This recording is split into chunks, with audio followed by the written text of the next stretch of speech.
Chamber of commerce Lahore کی developers committee کے پہلے اجلاس میں شفافیت اینڈ یوزر تحفظ پہ زور دیا۔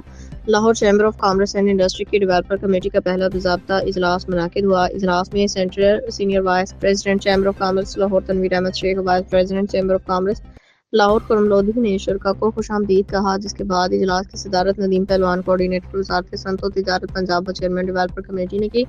اجلاس سے خطاب کرتے ہوئے ندیم پہلوان نے کہا کہ ریئل اسٹیٹ سیکٹر میں شفافیت اینڈ یوزرز کے تحفظ کو یقینی بنانا وقت کی اہم ضرورت ہے۔ انہوں نے واضح کیا کہ ڈیولپر کمیٹی کی جانب سے حکومت پنجاب کو یہ سفارش ارسال کی جا رہی ہے کہ کسی بھی منصوبے میں پلاٹ نمبر الاٹ ہونے سے قبل کسی قسم کی فائل یا لین دین کی اجازت نہ دی جائے۔ ندیم پہلوان نے کہا کہ ڈیولپرز کمیٹی اپنے یوزرز کے ساتھ کھڑی ہے اور جس کسی کو بھی ریئل اسٹیٹ سے متعلق کوئی مسئلہ درپیش ہو بلا جھجک کمیٹی سے رابطہ کر سکتے ہیں۔